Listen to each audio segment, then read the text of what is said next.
Hola, bienvenidos a la última clase del módulo 8 del curso virtual de Nociones Elementales de Tomografía Multicorte, que tratará el tema URO-TC, urotomografía por tomografía multicorte. Este módulo he tenido el placer de compartirlo con uno de los colegas Martín Pichetto y Christian Granson, donde ellos ya han abordado los temas principales y generales del abdomen y la pelvis en la tomografía computada multicorte y los estudios de abdomen trifásico. Estos estudios que trataremos en la presente clase tienen que ver específicamente con el estudio del sistema urinario y sus componentes y su manera de estudiarlo por tomografía computada multicorte. Como este estudio, este curso se va basando en módulos y tiene la gran ventaja de que ustedes pueden volver a repasar esos módulos en cualquier momento como para afianzar conocimientos o para retomar por ahí determinados puntos para que se comprendan los temas siguientes. Como conocimientos previos les sugiero un repaso, primero y principal obviamente, de la anatomía y la fisiología del sistema urinario, ¿sí? Para comprender por qué y para qué estamos realizando este estudio. Y luego elaboraremos determinados protocolos para saber cómo vamos a hacerlo. Pero es importante este repaso. De los módulos previos de este curso, son fundamentales conocer los módulos del 1 al 5, que son los principios básicos del funcionamiento de la tomografía, y sobre todo los conceptos acerca de un protocolo, porque vamos a ver dos tipos de protocolo. También del módulo 4 tomaremos lo que se denominan las reconstrucciones multiplanares, las reconstrucciones en proyecciones de máxima intensidad, de volumen rendering. También trabajaremos con medio de contraste y con inyectores, por lo tanto son fundamentales estos conocimientos a la hora de que abordemos los temas ahora. Y de este mismo módulo, como les decía, tanto de Pichetto como Granson, tomar la tomografía del abdomen y la pelvis y de los abdómenes trifásicos porque son las bases para poder tomarlo. Un módulo que seguirá, que es el de la angiotomografía y los Timbin Volume, también le reforzará los conocimientos de lo que veremos ahora. Bien, también es importante volver a destacar que este curso es un curso básico, un curso inicial de tomografía computada multicorte. Por lo tanto, el contenido y los objetivos que yo plantearé en esta clase tienen que ver con conocer y comprender el protocolo de estudio del sistema urinario por tomografía computada multicorte, pero con dos características que me parece importante que conozcan antes de iniciar esta charla. Vamos a trabajar sobre protocolos estándar, ¿sí? Esto significa que iremos a los protocolos más básicos que tiene la tomografía computada multicorte, por lo tanto serán fácilmente adaptables a equipos pequeños de la serie de tomografía computada multicorte, 4, 8, 16 detectores, pues los tomógrafos de 64 filas, 128, 320, toman características distintas a la adquisición básica que se hace en la tomografía multicorte en estos equipos que les mencioné y que serán terreno de una mayor especialización y mayor experiencia en el trabajo. Por otro lado, también lo que vamos a trabajar, como lo que yo denomino protocolo estándar, es a obtener un estudio en términos generales, porque ustedes sabrán, y por todo lo que han ido viendo en este curso, la tomografía computada tiene como una de sus mayores dificultades y como desde el punto de vista laboral, una de sus riquezas y de sus cosas más lindas, es que cada paciente es distinto, cada indicación es distinta, cada patología es distinta y se debe abordar de distintas maneras. Si bien un protocolo trata de ordenar el procedimiento, la experiencia y el tiempo que aquellos de ustedes que se dediquen a esto irán viendo cómo es la mejor forma de obtener determinadas cosas. Entonces, partiremos de protocolos básicos, que no tengan que ver con patologías de los pacientes, sino que tengan que ver con la obtención de estos estudios. También por la misma razón, trabajaremos sobre protocolos en paciente adulto, pues la tomografía computada pediátrica es un terreno absolutamente enorme y de igual implicancia y complejidad como toda la tomografía del adulto, que también será un buen terreno para estudiar más adelante. Pretendo que comprendan la anatomía tomográfica del sistema urinario para que puedan ustedes mismos evaluar en el pre, en el durante y en el post estudio si están logrando obtener el mejor estudio posible para ese paciente. La llamada URO-TC o urotomografía es el estudio por imágenes de tomografía computada, en este caso multicorte, del sistema urinario, ¿sí? De todos los órganos que componen el sistema urinario. Y va a estar compuesta por dos estudios que generalmente se realizan en el mismo procedimiento, ¿sí? Y a veces puede realizarse uno, puede realizarse el otro sin tener que ser siempre 100% de manera combinada. Eso ya estará atado al diagnóstico, a la indicación médica y al asesoramiento del médico radiólogo con el que estemos trabajando. La urotomografía, en términos generales, está compuesta por la angiotomografía renal o angio-TC renal y la urotomografía o uro-TC.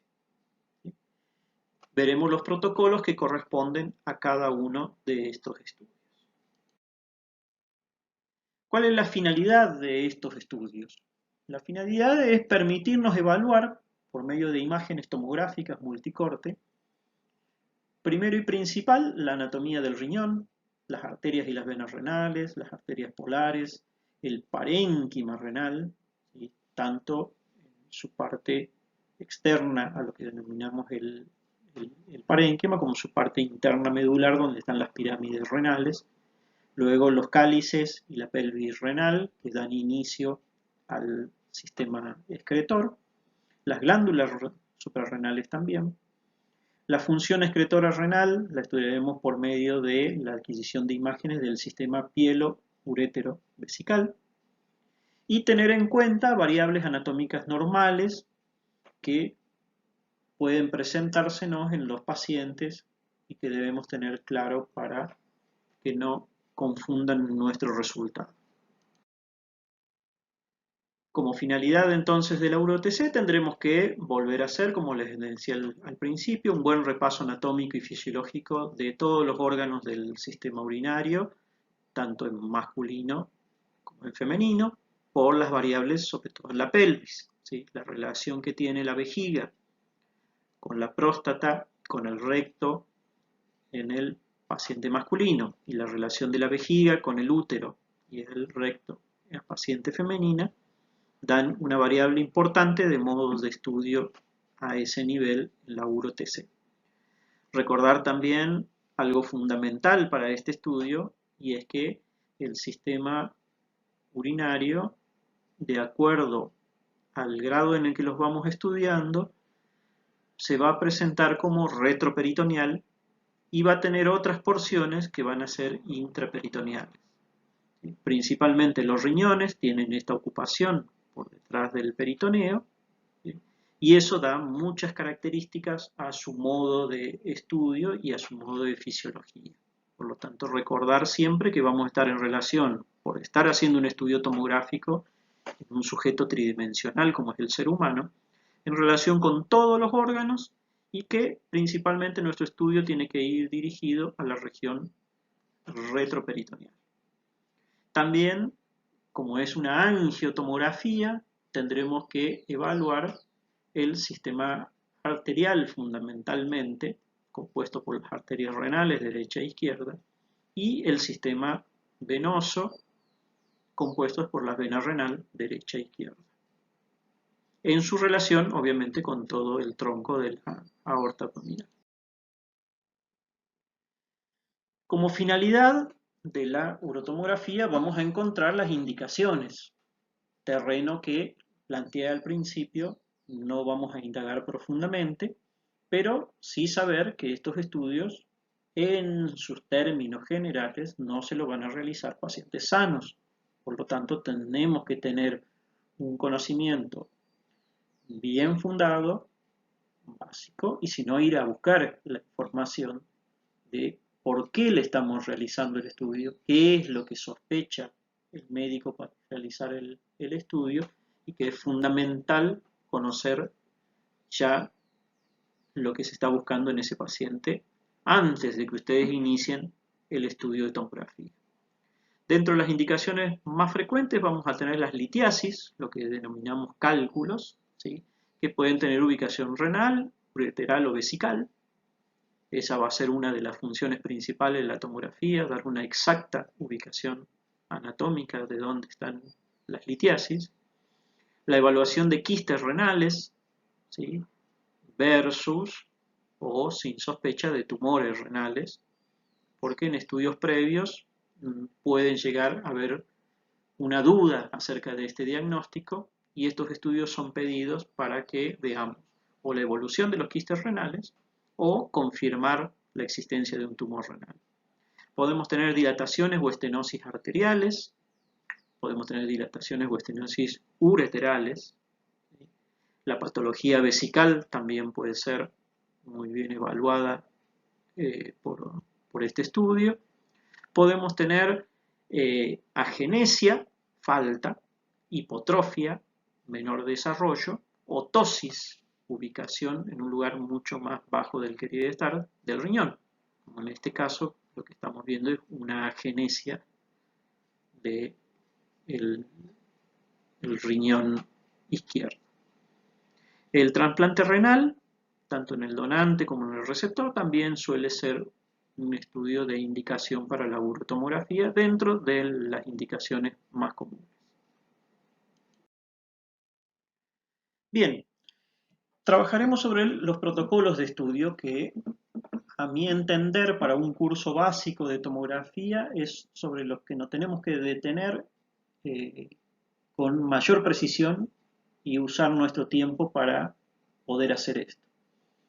La preparación previa para un estudio complejo de tomografía, porque la tomografía, este tipo de tomografías no son tomografías de rutina convencionales, digamos, para buscar un control, por ejemplo, donde ya se conoce la patología del paciente y ver su evolución, sino que suelen ser más complejos en el tema de su preparación.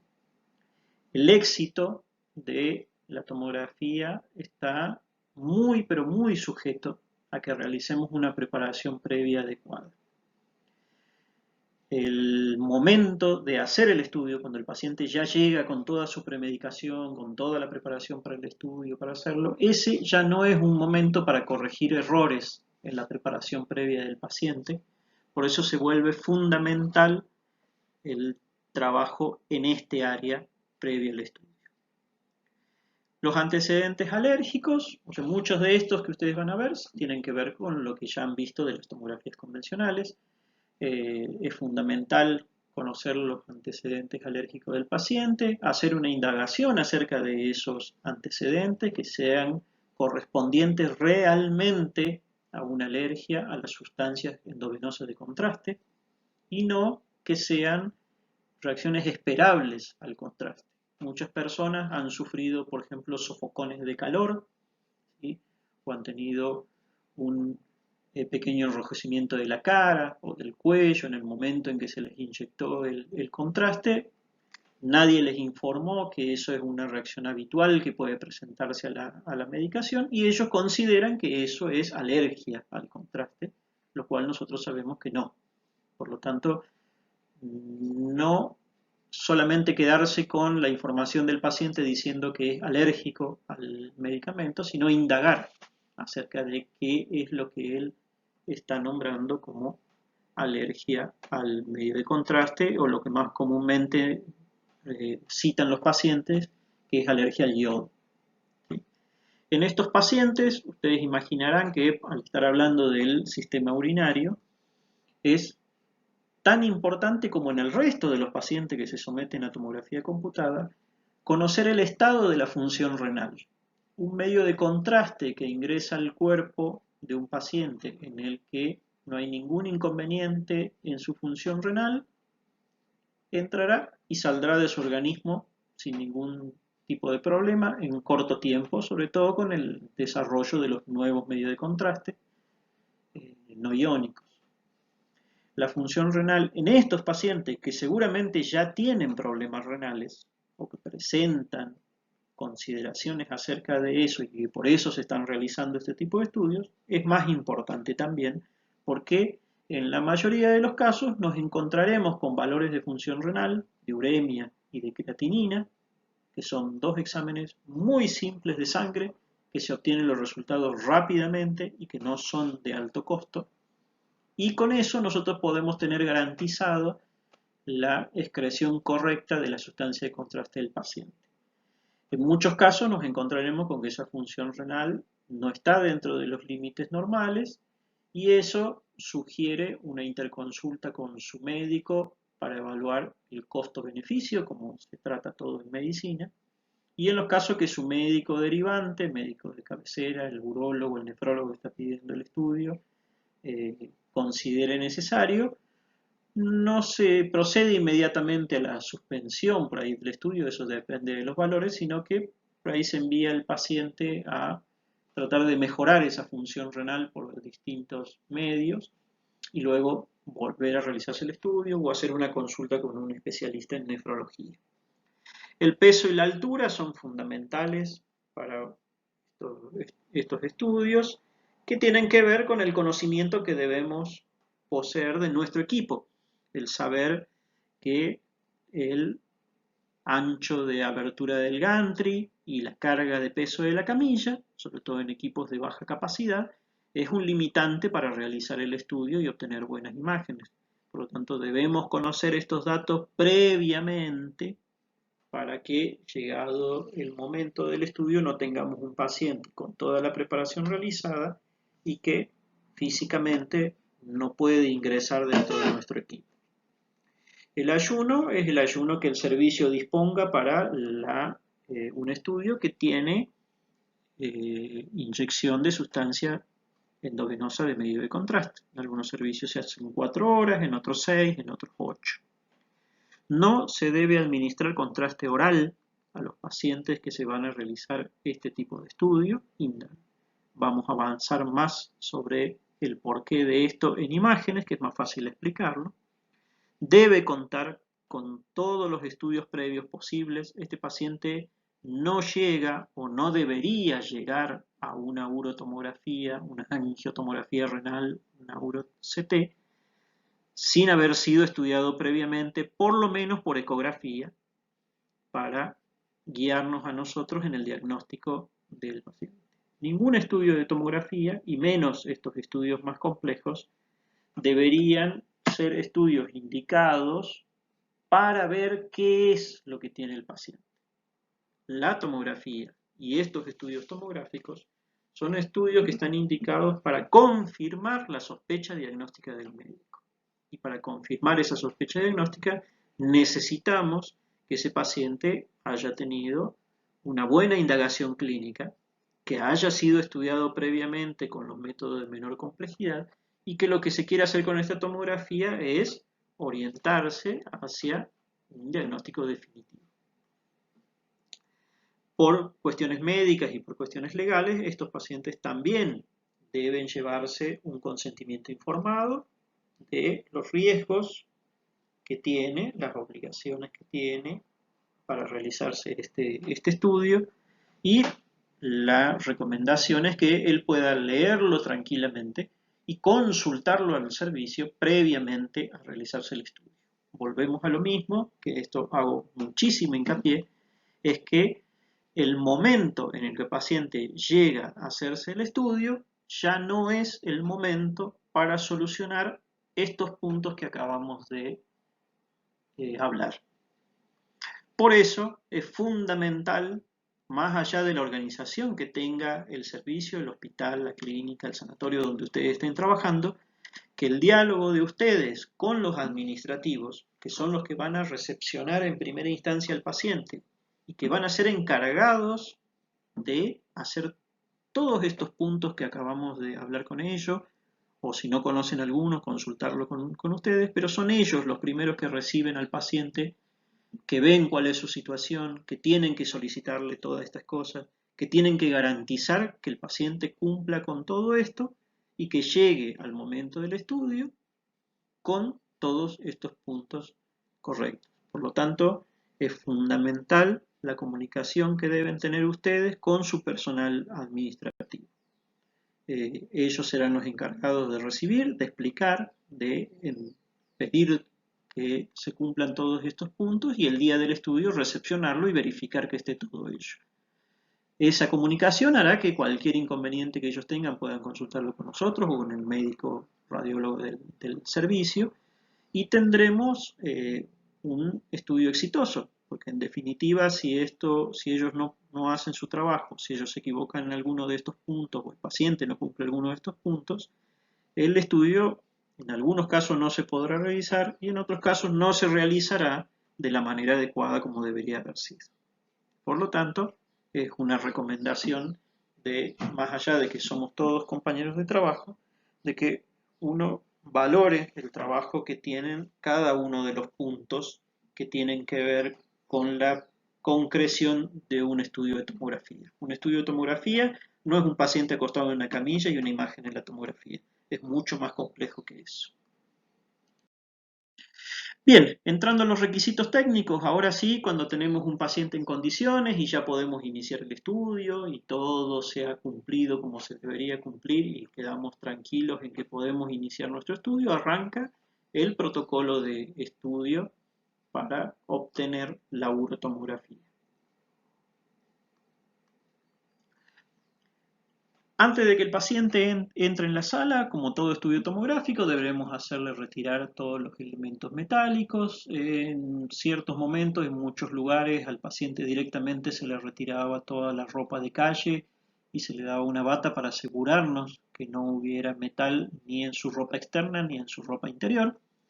Hoy en día la situación COVID hace que sea fundamental que el paciente venga con ropa adecuada para realizarse el estudio, para que dentro de los parámetros posibles no tenga que sacarse la ropa de calle para realizar el estudio normalmente. Eso depende de los protocolos de cada uno de los servicios, pero no agiliza el estudio, no, nos economiza también en el hecho de todos los elementos de protección personal que se están utilizando hoy en día.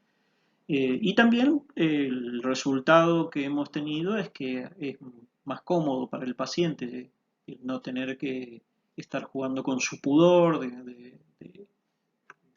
con respecto a sacarse la ropa. Fundamental, un punto que por ahí, por el apuro, por la cantidad de pacientes y por una serie de excusas que podemos llegar a tener, a veces no se hace, es el paciente debe tener la vejiga bien vacía antes de empezar el estudio. También este puntito vamos a volver a verlo con imágenes porque es importante. Todos estos puntos del protocolo los trataremos. El posicionamiento del paciente va a ser muy importante. Vamos a tener que hacerlo de acuerdo a las características de la sala, la costumbre del equipo, pero hacer mucho hincapié sobre posicionar bien al paciente.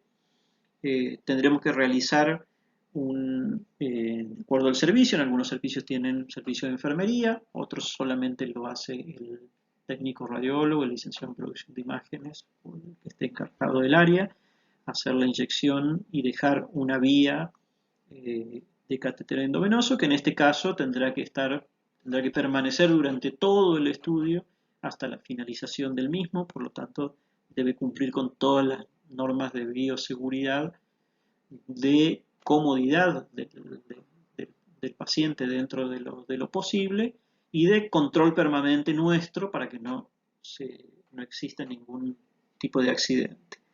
La administración de contraste también tendrá sus características peculiares a diferencia de los estudios convencionales. Tendremos que administrar además una medicación accesoria, una medicación anexa, que es la administración de relajantes de músculo liso. Necesidad de hidratación, al paciente tenemos que indicarle por justamente ser un paciente con problemas renales. Y después todo lo que son las recomendaciones post-estudio. Entraremos a trabajar con ellas en este momento. Como indicaciones previas, hablaba de la indicación de vaciar la vejiga antes de realizar el estudio. En este caso, lo que ustedes están viendo es una adquisición post-contraste, después de terminado, o sea, lo que denominamos la URO-TC. En la misma pueden ver la vejiga, y la vejiga tiene 3 niveles de grises. Tienen un gris oscuro, hipodenso hacia la parte anterior, uno más claro isodenso en el medio y uno bien hiperdenso en la parte posterior, y también lo tienen ahí en los uréteres. Bien, esto se ha causado porque el paciente ha entrado con la vejiga llena y al estar boca arriba, con la parte, lo que hará el contraste, que es más pesado, es precipitarse en la parte posterior. Esto del medio es orina mezclada con contraste porque está entrando todavía contraste de excreción, y lo que tiene adelante es la orina propia del paciente. ¿Qué inconvenientes causa esto? Hay pacientes que no van a tolerar una distensión tan grande porque ya tenían orina en su vejiga y nosotros les pegamos 80, 90, 100, 125 centímetros cúbicos de contraste, le agregamos suero, le agregamos otra medicación más y eso puede causarle muchísima molestia y en reiterados casos sucede que el paciente no tolera terminar el estudio, ¿sí? Y también otra indicación es la visualización correcta de la vejiga. En este caso, el paciente tenía una imagen a este nivel, donde vemos que había entrado algo de contraste, pero que no podíamos definir correctamente, y que además acá aparecía otra imagen que tampoco podíamos definir correctamente. Este paciente se esperó, ¿sí? Porque él podía tolerar todavía el contraste. ¿Sí? Generalmente las mujeres toleran mucho más cantidad de volumen de orina dentro de la vejiga que los hombres, y lo que logramos es que se homogenice al entrar más cantidad de contraste en la parte posterior. Se pudo llenar, contrastar esto para poder hacer un diagnóstico de un divertículo vesical, y pudimos encontrar que esa imagen que no podíamos ver perfectamente era una imagen intravesical. En otro caso vemos la serie previa, la serie sin contraste de este paciente, donde podemos ver una vejiga llena de orina dentro de condiciones aparentemente normales. Este paciente, un masculino, no toleró el estudio, así que antes de hacer la urotomografía lo enviamos a orinar. Volvió, tuvimos que esperar un rato más para asegurarnos de que el llenado del contraste fuera correcto. Y al llenarse de contraste la vejiga, lo que encontramos fue numerosos y grandes divertículos en la vejiga, lo cual no habíamos evaluado en la serie previa ni se podía haber visto. Por lo tanto, es fundamental también para el diagnóstico de patología de la vejiga que estemos seguros de que el paciente va a llenar completamente su vejiga. Y en otro caso, que ya es muy patológico, una paciente femenina donde tiene ya alterado el grosor de las paredes de la vejiga, una paciente que ha recibido radioterapia en la zona por un cáncer de útero. Se presenta una masa que no es una patología del sistema urinario concretamente, pero sí tiene que ver con el útero y su relación con la vejiga por los antecedentes, por lo que yo les contaba hoy, que hay que tener una buena visualización y un buen estudio de la relación entre vejiga, útero y recto. No puede eliminar bien, no se había hecho eliminar la orina, por lo tanto la tuvimos que esperar mucho, mucho, mucho, porque no eliminaba correctamente. En esta reconstrucción pueden ver como un riñón en la URO-TC sí elimina bien y el otro muy poco, ¿sí? Confirmamos de que se llenó la vejiga después de casi 2 horas de espera del paciente hasta que tuvo ganas de orinar nuevamente después. Y lo que logramos es un estudio correcto, lo que debería ser desde el principio. ¿Sí? Si bien nosotros mientras tanto podemos continuar haciendo otros pacientes, no es la idea de estar demorando tanto un estudio que se podía haber solucionado simplemente con el hecho de hacer orinar al paciente antes. Como posicionamiento del paciente, bueno, le agradecemos a Soledad, la modelo, que también es alumna de este curso por lo que me contó. Así que gracias, Sole. De acuerdo a las características del equipo, nosotros vamos a realizar el estudio de la angio TC renal con el paciente boca arriba o de cúbito supino, ¿sí? Con la cabeza hacia adentro del gantry, los brazos desplazados hacia arriba para que se libere toda la zona abdominal y pélvica, que no haya superposición de los brazos que suma artefactos por endurecimiento del haz y además aumenta los valores radiológicos a utilizar. O se puede realizar también en otros lugares con una extensión de camilla, con los pies hacia adentro del gantry y el mismo posicionamiento. ¿Sí? Recuerden también dentro de lo que estuvieron viendo que los posicionamientos por ahí dependen del estado de la sala, cómo está habituado el equipo a trabajar, los sistemas de inyección automática, pero también la emisión de radiación hacia el frente del equipo es mayor que hacia la parte posterior, por lo tanto, eso también es una evaluación en seguridad del paciente que debemos realizar nosotros. ¿Sí? Después, para la URO-TC, exactamente lo mismo, pero con el paciente boca abajo. ¿Sí? Tendremos que desplazar los brazos también de la manera que podamos lograr que sea más cómoda para el paciente, con la cabeza hacia adentro o con los pies hacia adentro, como hayan optado. Siempre recordando, esto para los más nuevitos de la tomografía o los que están estudiando, que cuando cambiemos la posición del decúbito supino al decúbito prono, no importa cuál de las dos estemos utilizando, tenemos que informarle al paciente que hemos hecho eso. Si no, la derecha y la izquierda quedarán invertidas en la imagen. El equipo de tomografía tiene todo un sistema informático muy avanzado, pero no sabe lo que ustedes están poniendo adentro del equipo ni cómo lo están poniendo. Entonces es fundamental cuando en un mismo estudio cambia el posicionamiento del paciente, informárselo al equipo para que corrija la posición.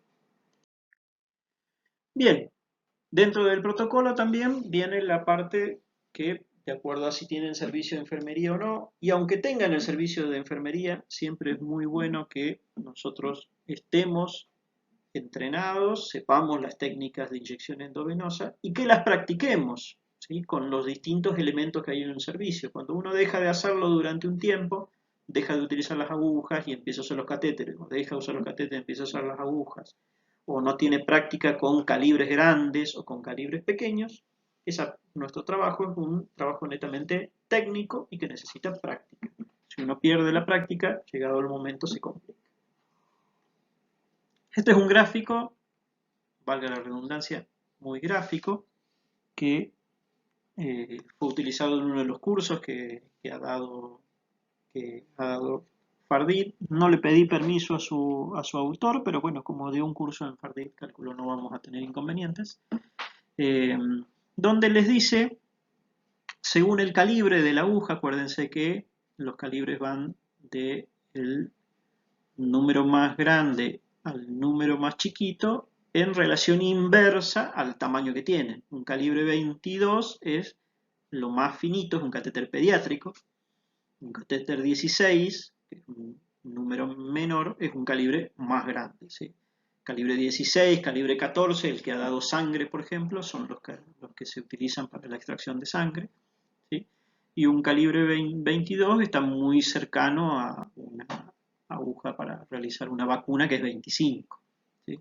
Bueno, nosotros tendríamos que ubicarnos por el flujo, o sea, esto relaciona el calibre del catéter con el flujo que vamos a inyectar, o sea, con la velocidad a la que se va a inyectar el contraste. Para la angiotomografía renal, nosotros necesitamos inyectar el volumen de contraste, la cantidad de contraste, a un flujo, a una velocidad alta.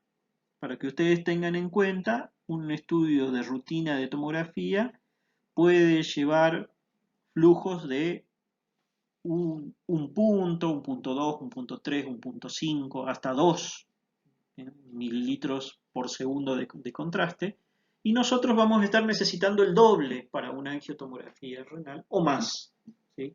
De acuerdo al paciente sea más joven, necesitamos un flujo mayor, ¿sí? Entonces, un adulto mayor de 40, 50 años va a necesitar flujos de 4 a 6 mililitros por segundo. Un paciente mayor de 70 años va a necesitar por ahí flujos de 3 mililitros, no mucho más que eso. Por lo tanto, tendríamos que tratar de que nuestros pacientes para una angiotomografía renal estén canalizados con un 18G, un 18 Gauss. Sería lo ideal, ¿sí? En vía de no poderlo, porque el paciente no tiene la vía apta para soportar un calibre de esto, podemos llegar a utilizar hasta un catéter 20G, pero no menor de eso. ¿Se puede utilizar mayor de 18G, un 16 o un 14? Sí, se puede utilizar, pero no tendría sentido someter al paciente a un calibre tan grande si el flujo no va a ser mayor de 5 o 6 mililitros, por lo tanto es un daño que podemos evitar para el paciente. Así que lo ideal sería tener un catéter 18G, en su defecto un 1,20, pero no menor de ello. Después viene el, eh, el desafío de que en números están muy buenos lo que yo les digo, de que tenemos que poner un catéter de tanto porque el flujo va a ser tanto en la inyección, pero después el paciente va a tener otra presentación y tendremos que trabajar de acuerdo a lo que podamos hacer. Como recomendaciones para esto, más allá del calibre que se puede hacer, observar siempre, siempre, siempre antes de las inyecciones los daños previos que puede tener el paciente porque ya, ya ha estado canalizado o ha estado con un suero o le están realizando medicación en su casa, por ejemplo, o está con toma de anticoagulantes, cuando tienen enfermedades previas, ¿sí? Todo son segundos que uno tiene que observarlo al paciente y en lo posible anotarlos, ¿sí? Porque uno, si después se puede producir un daño en el momento de la inyección del contraste o posteriormente a la inyección que ustedes van a dar, sería importante saber si el daño causado fue por ustedes o ya lo tenía el paciente. Y si no existe un registro de eso, ¿sí? Es la palabra de ustedes contra otro, ¿sí? Por lo tanto, les recomiendo siempre tener registrado en la ficha del paciente, en lo que ustedes reciban de él, cualquier suceso que puedan llegar a tener. Por otro lado, las administraciones, bueno, esto ya lo van a trabajar con el siguiente módulo. Según el equipo y según la tendencia, hay un montón de software especial para que uno pueda combinar de manera manual o automática la llegada del medio de contraste que nosotros programamos en la inyección y el disparo automático del equipo o el disparo manual del equipo. ¿Qué quiere decir esto? Que cuando nosotros decidamos en qué momento queremos que el contraste esté, en este caso, por ejemplo, asegurarnos de que el contraste esté presente con toda su densidad posible en la emergencia de las arterias renales, el equipo empiece a realizar el estudio. Para esto necesitamos sí o sí sistemas de inyección automático, que pueden ser más pequeños, de 50 a 100 psi o de 200, 300, 400, de cabezal simple o de cabezal doble. Eso para la técnica. Otro dato también para tener en cuenta en la inyección del contraste, si pueden contar con sistemas de estufa para calentamiento del contraste, siempre hay que tratar de tener el contraste a temperatura corporal, ¿sí? Hay que tratar de tenerlo entre unos 35 y unos 36 grados para que la diferencia en el ingreso del contraste con la temperatura de su sangre no cause dolor en la vena por vasoconstricción. Si ustedes le inyectan el contraste frío, como lo pueden tener guardado en una gaveta, por ejemplo, la vena se va a contraer, esa contracción va a hacer que al paciente le duela el ingreso del contraste y aumentan los riesgos de que se rompa esa vena porque está haciendo más fuerza de lo que tendría que estar haciendo. Eso se soluciona fácilmente calentando un poquito el contraste antes del estudio. Si tienen estos receptáculos, asegurarse de que estén llenos, ¿sí? Y si no lo tienen, un vasito, un poquito de agua caliente, un ratito el frasquito sumergido ahí y eso es suficiente para que el paciente no sienta molestia en la inyección del contraste, que ustedes tengan mayor seguridad en que esa vena no va a romperse, que tenga mejor tolerancia para el estudio e inclusive que tenga una solubilidad mayor, ¿sí? Son todos beneficios que tiene de utilizar correctamente la sustancia de contraste.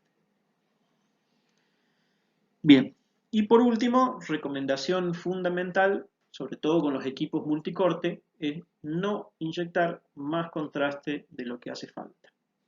Los libros de tomografía y todo lo que se refiere a la inyección de contraste califican que se debe inyectar de 1 a 3 centímetros cúbicos de contraste por kilo de peso del paciente.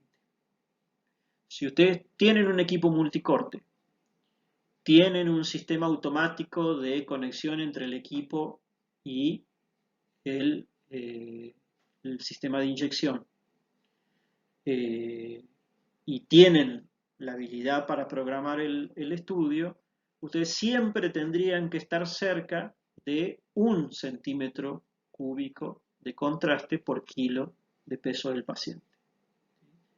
Entonces, si ustedes tienen un paciente de 90 kilos, no porque la jeringa tenga 125 centímetros de contraste, le van a inyectar los 125 de contraste. Porque un estudio de estos en un equipo medio, ustedes pueden hacer un barrido de todo lo que es la arteriografía renal en 9, 12 o como mucho 15 segundos. E inyectarlo 125 va a llevar mucho más tiempo. Entonces, ¿qué ha pasado? Nos ha quedado la idea de el 3 centímetros cúbicos de contraste por kilo del paciente, pero cuando teníamos equipos más lentos, inyectábamos a mano. Entonces no tiene sentido que el estudio haya terminado, se haya barrido toda la zona renal, que se hayan visto todas las arterias, y que todavía se siga inyectando contraste, ¿sí? Cosa que pasa en los que todavía no le han tomado todas las características a los equipos multicorte. Hay una gran difusión de cómo bajar las dosis de radiación en los equipos de tomografía, pero no veo la misma conciencia en el bajar las dosis de contraste, ¿sí?, en los equipos de tomografía. Y eso es muy, muy importante. Programen de acuerdo al peso del paciente, el área que ustedes están estudiando. Vean cuánto va a demorar el equipo en barrer desde el lugar donde empiezan hasta donde terminan el estudio. Y con eso pueden calcular perfectamente cuánto contraste necesitan, ¿sí?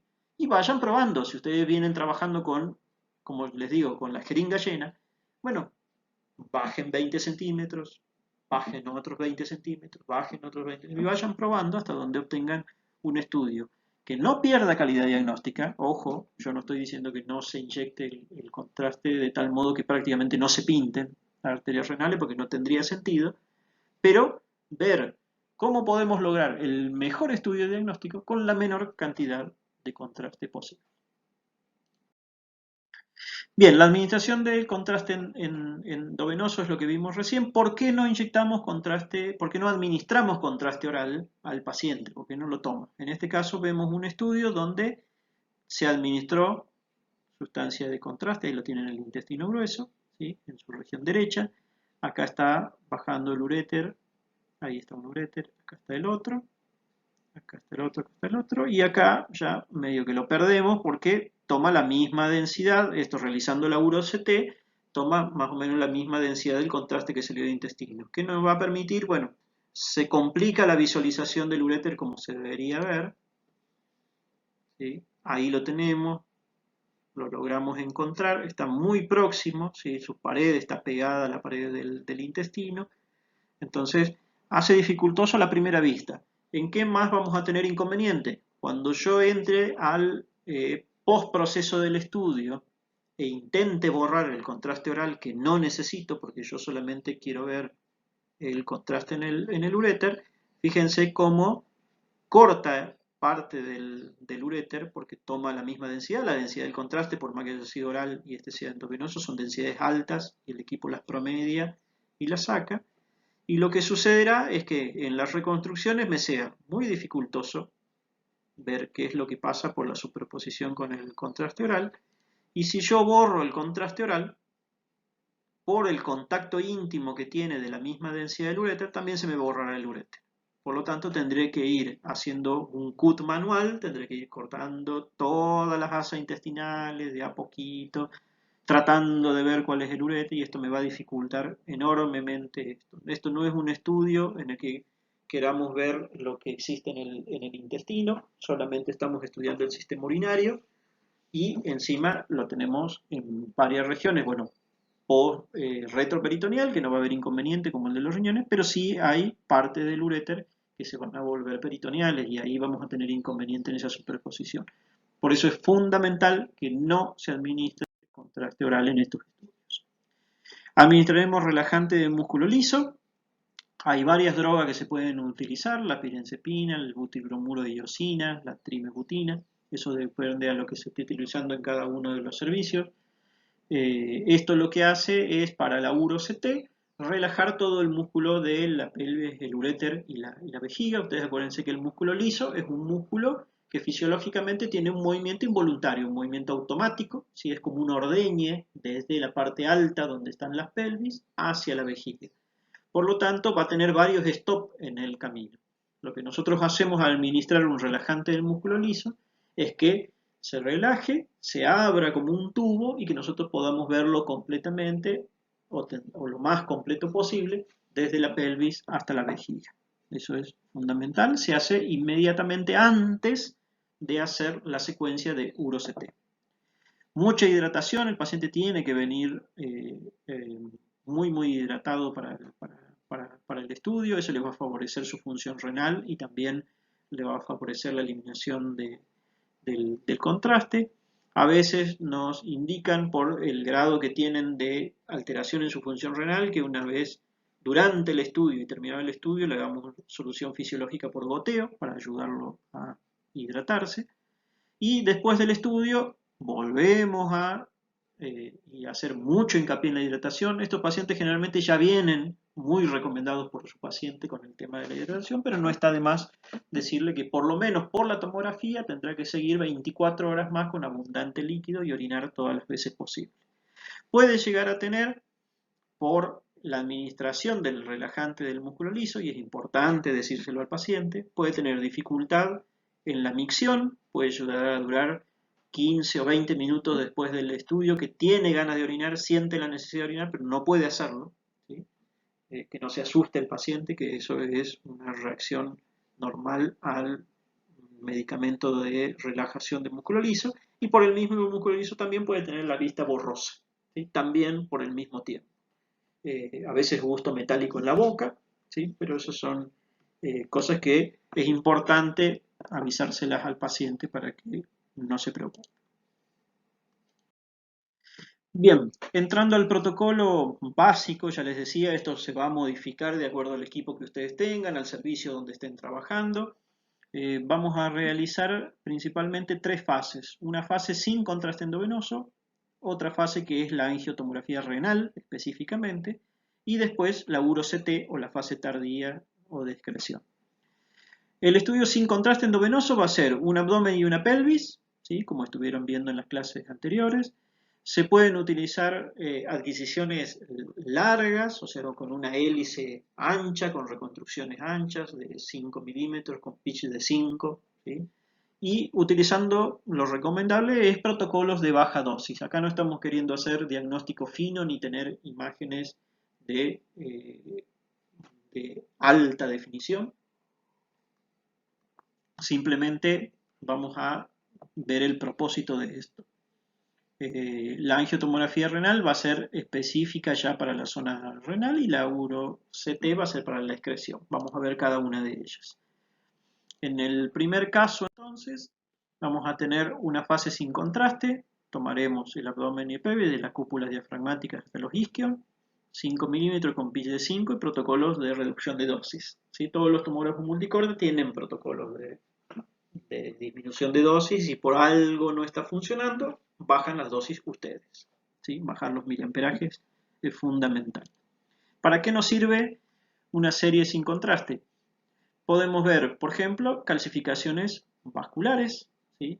Saber antes de inyectar el contraste de que justo en la emergencia de las renales tenemos una gran calcificación ateromatosa alrededor de la aorta abdominal. Eso puede impedir el flujo de salida de las renales y ya tenemos que considerarlo antes. Una vez que inyectemos el contraste, esta calcificación no la vamos a ver, ¿sí? Se va a solapar junto con el contraste endovenoso. Los quistes renales, habíamos hablado sobre la evaluación de los quistes renales, también nos va a servir para confirmar si es o no es un quiste renal.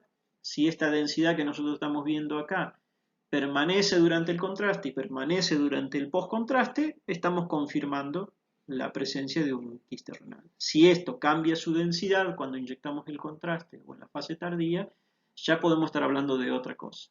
Si no tenemos una serie sin contraste, no vamos a poder hacer esa evaluación. O sea, el médico radiólogo no podrá hacer esa evaluación si no tiene esto. Antecedentes quirúrgicos del paciente, habíamos hablado, importante tener en cuenta, por ejemplo, acá una sutura metálica, elementos metálicos, y tiene otros elementos sueltos que pueden ser partes de la sutura mecánica que se ha liberado o inclusive pueden ser cuerpos extraños. Los tenemos que conocer antes de contrastar. Y después, en el tema de las litiasis que habíamos hablado, ¿sí? Que pueden tener litiasis renales, pueden tener en el sistema piel-urétero vesical o pueden estar dentro de la vejiga. Bueno, conocer si esto es una litiasis o puede ser una calcificación pélvica, un coprolito en alguna región, antes de que la vejiga se llene de contraste y esto quede solapado. ¿Sí? Así que siempre, pero no se necesita una gran definición de imagen porque salta por diferencia de contraste que tiene, por lo tanto bajar las dosis es importante. Específicamente en la angiotomografía renal tendremos que tomar la zona renal, ¿sí? Que ya la estudiamos en el sin contraste, así que podemos hacer una evaluación correcta desde dónde empezar hasta dónde terminar. La única recomendación es tener en cuenta que tenemos arterias, aparte de las arterias renales, las denominadas arterias polares. Las arterias polares son arterias que pueden irrigar el polo superior del riñón o el polo inferior del riñón. Y están siempre más altas o más bajas. Por lo tanto, es recomendable no cerrar a la imagen de los riñones específicamente, sino siempre ir arrancar un poco más alto y terminar un poco más bajo para no tener el inconveniente de cortar alguna de esas arterias polares, aparte de poder visualizar bien las arterias renales. El corte será de los más finos que les permita su equipo. La angiotomografía renal se hace con la adquisición más fina que posea el equipo de ustedes. En este caso nosotros utilizamos el 0.5, se puede utilizar también 0.6, 0.8, 0.1. Los pitch también, los más pequeños que les permita el equipo. Un ideal sería 1 por 1, ¿sí? Esa es la relación ideal para tenerlo, de acuerdo también a la capacidad que nos dé el equipo. Tenemos pacientes de muy alto peso, de mucha densidad, en los cuales si tratamos de ir al mínimo del mínimo, el equipo no nos va a permitir. En ese caso las dosis sí ya serán automáticas, por eso es fundamental que hayan ubicado bien al paciente, posicionado bien el paciente en el equipo, ¿sí? Que esté bien centrado en todos los atributos que tiene de centrado el equipo para que la dosis automática funcione correctamente. Utilizamos contraste no iónico, ¿sí? La inyección promedio, les decía, para un adulto de 90 kilos, es 4 mililitros por segundo, ¿sí? de flujo en una bomba de 200 psi, ¿sí? Calculando 1 mililitro por kilo de peso del paciente. De acuerdo al equipo que ustedes tengan, se puede hacer automáticamente la inyección. Algunos equipos se llaman, bueno, ya lo verán eso después, cómo se llama, pero es una adquisición automática, o sea, es combinar que el sensado de la densidad del contraste dispare automáticamente el arranque del estudio en el equipo. Eso se pondrá entre 60 y 120 unidades Hanfield, dependiendo del flujo al que ustedes van a inyectar y lo que les comentaba hoy de la edad del paciente. Cuanto más joven el paciente, vamos a necesitar poner unidades Hanfield menores para que el equipo dispare más rápido, ¿sí? Un paciente mayor, arriba de los 70 años, podemos poner densidades más altas porque va a tardar más en llegar el contraste a la zona donde está. Un gran inconveniente con estos equipos que necesitan un flujo muy alto de inyección es los delay que tienen. Delay es espera entre que yo le doy la orden que dispare y el equipo se tome 5, 6, 7, 8 segundos de acuerdo al equipo y empieza la adquisición, ¿sí? Ustedes imagínense que estamos hablando de que tenemos que hacer progresar el contraste a 4 mililitros de flujo dentro de la aorta abdominal, que tiene una presión de 90 milímetros de mercurio. Por lo tanto, hablar de 5 segundos de demora, 6 segundos de demora, 7 segundos de demora es muchísimo, ¿sí? Si tuviéramos una aorta completa, no es tanto, pero si queremos ver específicamente las dos arterias renales, sí ese tiempo de demora es alto. Por lo tanto, nosotros tenemos que jugar con las densidades Humphrey, eso es lo que nos queda a nosotros. Para que el equipo largue más rápido, tenemos que bajar las densidades que queremos que detecte. ¿Sí? ¿Qué vamos a ver? Vamos a ver la fase angiográfica con una arteria abdominal bien contrastada. Vamos a ver la emergencia de arterias polares, de arterias renales, ¿sí? Y de arterias polares inferiores.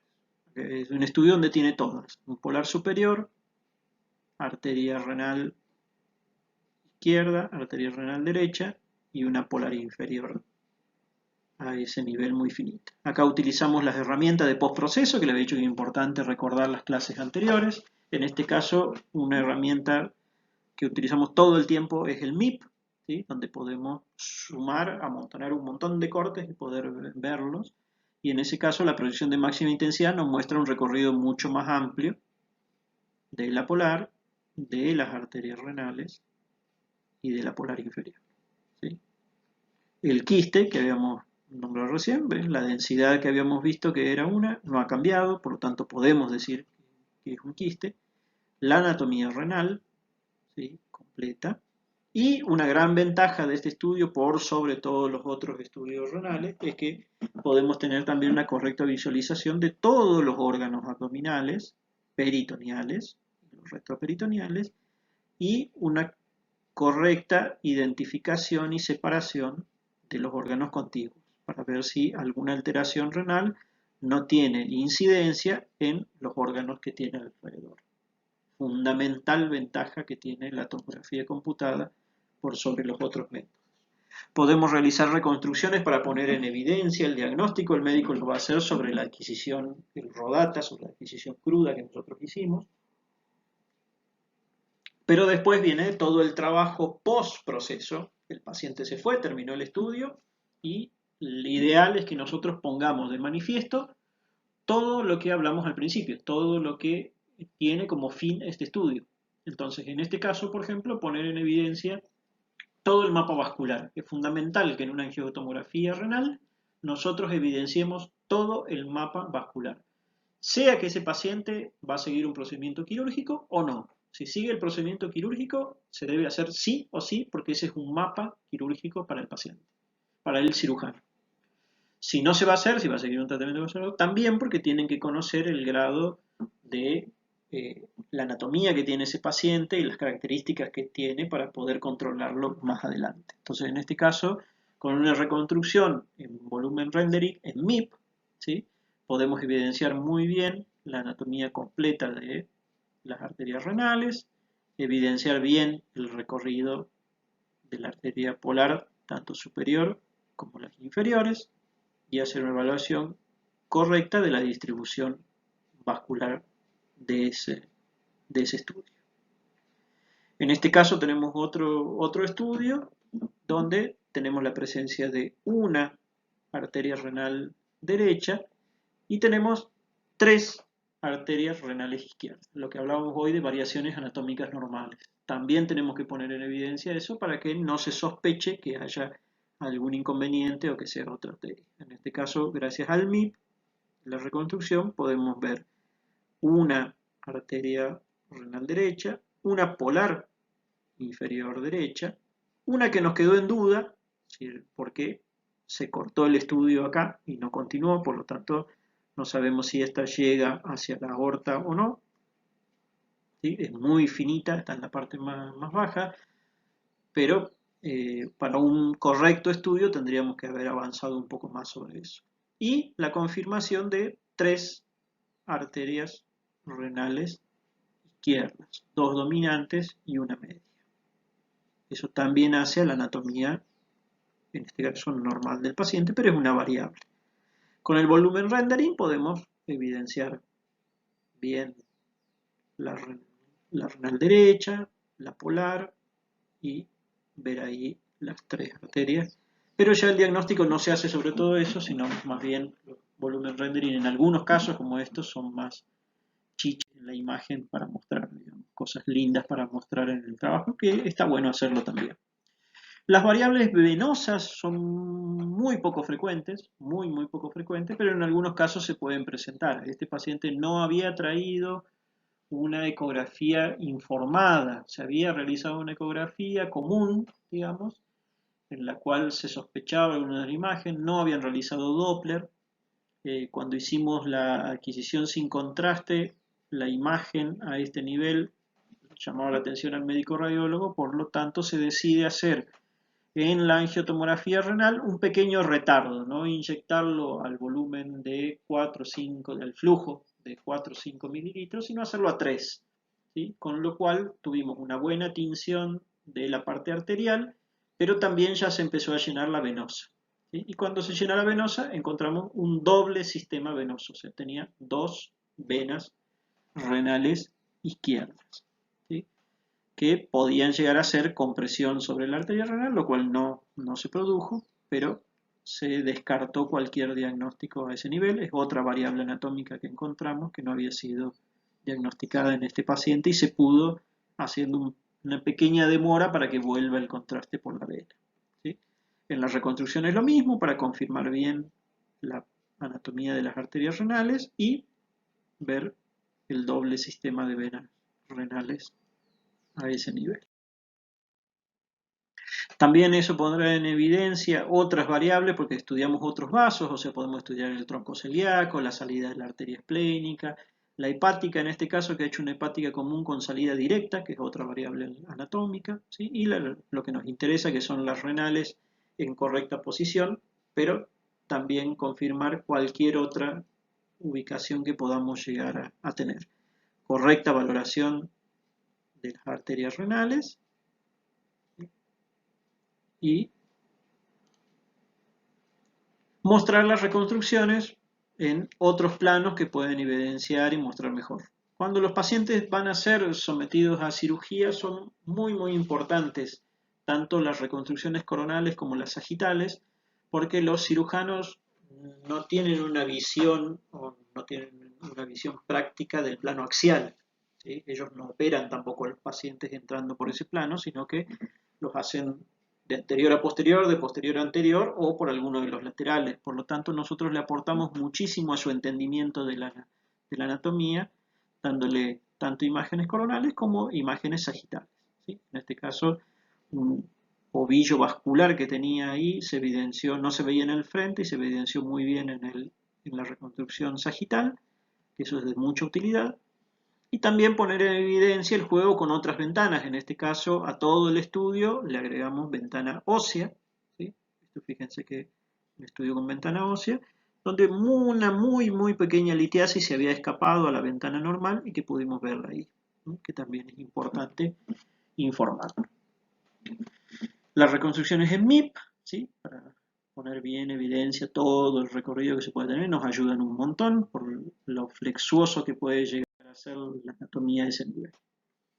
Por último llega la URO-CT, ¿sí? Después de terminada la fase angiográfica, la angiotomografía renal, de acuerdo a la edad del paciente, pacientes más jóvenes demoran poco tiempo, por ahí menos de 5 minutos en ya estar haciendo la excreción, ¿sí? Inmediatamente que terminamos nosotros de inyectar el contraste y de ver que el estudio de angiotomografía renal fue correcto, ya le inyectamos el relajante de músculo liso al paciente, empezamos a pasar, el relajante se puede inyectar solo, se puede empezar a pasar solución fisiológica para favorecerle la eliminación. Siempre es bueno terminar la angiotomografía renal y mientras uno está esperando que vengan las imágenes puede dejar solución fisiológica por goteo, ¿sí? Se puede preparar en la misma jeringa, por ejemplo, en la que se inyectó el contraste, si no tienen un inyector de doble cabezal que tiene solución y contraste, ¿sí? De alguna forma administrar un poco de solución fisiológica para aportar a la excreción y el relajante de músculo liso. Vamos a poner como área de estudio la zona renovesical, o sea, desde el polo superior de los riñones hacia los isquios. Reducimos de la primera secuencia que fue sin contraste, reducimos un poco el grosor, se puede estudiar de 3 milímetros o de 2. Protocolo de baja dosis de nuevo, ¿sí? No es necesario tener una alta definición porque acá lo que vamos a ver es contraste adentro del sistema excretor. Por lo tanto va a tener enorme contraste con alta densidad con relación con todos los otros órganos. No se necesita tener tanta definición de eso, así que no irradiemos al paciente en vano. Colocar, de acuerdo al peso del paciente, 1 o 2 ampollas del relajante de músculo liso y el paciente se ubicará en decúbito ventral, ¿sí? De eso. Se pondrá supino, boca abajo. ¿Por qué se pone la presentación de la imagen? Bueno, va a depender. Ahí a nosotros nos han pedido que giremos la imagen. Esta imagen originalmente es con la panza, esta parte del paciente acá, y la columna para atrás, porque está hecha boca abajo. Pero a los que no están habituados a la imagen tomográfica, darle vuelta al paciente les complica todo, porque les cambia el lado, les cambia la anatomía normal, no entienden bien la imagen. Por lo tanto, nosotros en la presentación del estudio solemos girar la imagen de posterior a anterior y de derecha a izquierda para que se parezca al resto de la adquisición que tuvo el estudio. ¿Por qué se hace el paciente de boca abajo? Porque ustedes tengan en cuenta, acá lo vemos bien, que la salida de los riñones que son retroperitoneales hacia la vejiga que está en la parte anterior va a ir progresando de posterior hacia anterior. Por lo tanto, si nosotros ponemos el paciente boca arriba, ¿sí? El declive, la caída del contraste del riñón va a costar más. Si nosotros lo damos vuelta, lo ponemos boca abajo, ya automáticamente el sistema pielocalicial está orientado hacia adelante. Al ponerlo en declive sale más rápidamente y después va a llegar a la vejiga que está más en la parte anterior. Por eso es el objetivo, una cuestión fisiológica, digamos, del paciente de lograr esta posición. En este caso, lo que se hizo al tener mucha orina el paciente es tratar de ver algo que nos había parecido que tenía en la parte anterior. Si ustedes pueden ver acá, tiene toda una filita de imágenes redondeadas, ¿sí? Bien en la pared anterior de la vejiga. Si lo ampliamos, ahí las tienen. O sea que tienen menor densidad que el contraste, pero es una densidad alta, por eso se pueden ver, ¿sí? Esto, si no hubiéramos tenido la serie sin contraste, nos hubiera costado un poco ver que lo que estábamos en presencia de múltiples litiasis. Ya en la serie sin contraste sabíamos que estaban, entonces la posición del decúbito, que ustedes acaban de ver, de ponerlo boca abajo, nos sirvió para dos cosas. Una, para hacer la uro-CT y que el contraste llegara a eso, y también otro es para informarle al urólogo, al nefrólogo, al cirujano que va a proceder, si esas litiasis se mueven, porque no es lo mismo que las litiasis estén pegadas a la pared de la vejiga a que tengan movimiento. Por lo tanto, en ese solo movimiento de ponerlo boca abajo, nosotros le dimos una uro-CT diagnóstica, le mostramos las litiasis, inclusive como se pusieron una al lado de otra, fueron más fácil de contarlas, ¿sí? Y también le informamos que son móviles, que no están pegadas a la pared de la vejiga, sino que van a depender de la posición en la que él ponga al paciente. Por lo tanto, el procedimiento ya le queda más claro. Él va a planificar el procedimiento de acuerdo a un citoscopio seguramente que tendrá que ingresar y cuál es la posición más habitual. Hacemos reconstrucciones también en proyecciones de máxima intensidad para poder evidenciar el recorrido del sistema. Son muy irregulares las formas que va a presentar el uréter, sobre todo, ¿sí? Por lo tanto, ayudan un poco las imágenes de máxima intensidad y también las imágenes de volumen rendering. De todo modo, el diagnóstico fue hecho con la adquisición común y que lo que logramos hacer con la administración del relajante del músculo liso es tener abierto desde el sistema pielocalicial hasta su ingreso a la vejiga, ¿sí? Todo el uréter completo, si no tendríamos muchos stop en el camino. Los ponemos también en sagital, como para evidenciar bien la entrada de ese nivel. Todos los planos que podamos darles más información. Y después, para que quede lindo y dar un poco de información, el volumen rendering a ese nivel. De todos modos, vuelvo a insistir en que el diagnóstico ya está hecho con la adquisición primera, ¿sí? En otros casos no vamos a lograr una completa dilatación del sistema, ¿sí?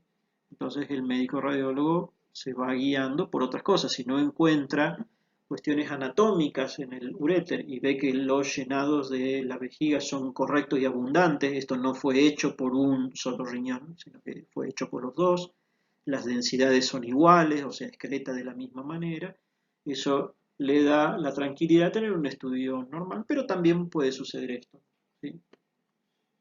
Realmente cuando uno muestra solamente las fotos de los libros donde todos los estudios parece que fueran perfectos, bueno, vayan sabiendo que no son así, porque depende muchas veces la sensibilidad del paciente a la medicación, depende su función renal, depende la excreción y una serie de cosas.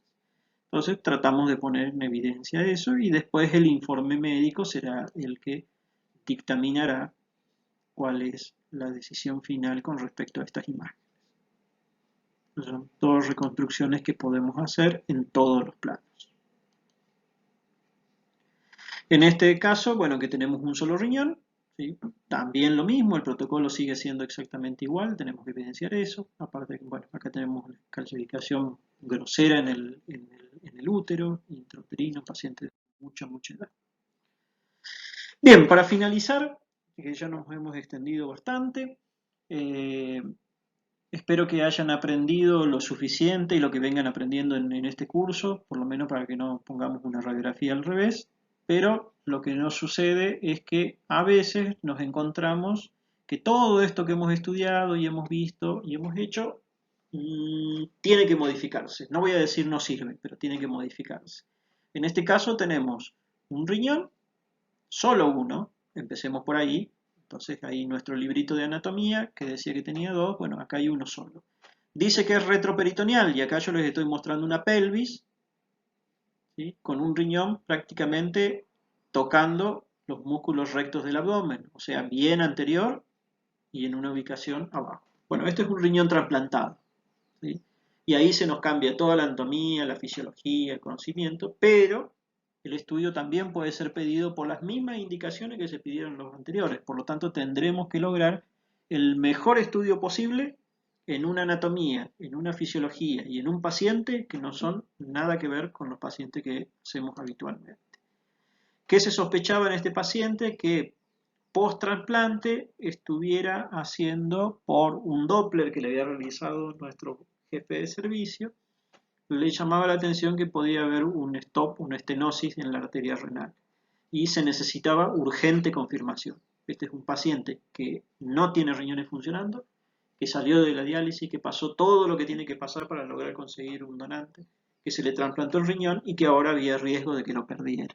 Por lo tanto, se realiza una angiotomografía renal con todo el protocolo, pero en una ubicación absolutamente distinta. Por lo tanto, tuvimos que diferir un poco más los tiempos, porque iba a tardar más en llegar a la zona donde está, buscar otro lugar para la densidad del contraste, pero cumplir con todos los requisitos que se habían hecho de poder visualizar perfectamente la arteria renal que tiene, su salida, su relación con la aorta.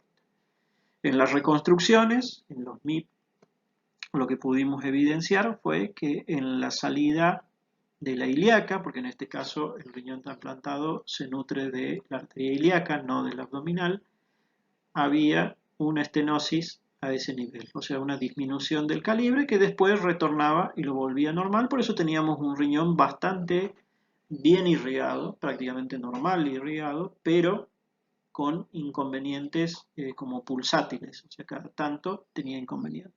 Ahí también evidenciamos esa estrechez que está a la salida de donde fue injertada esa arteria renal. Por distintas reconstrucciones, en estas son reconstrucciones curvas que hacemos para seguirlo. Vemos ahí también la estenosis. Esa es una reconstrucción curva axial y esta es una coronal, en la que mostramos ahí la definición. Ahí también se ve la estenosis.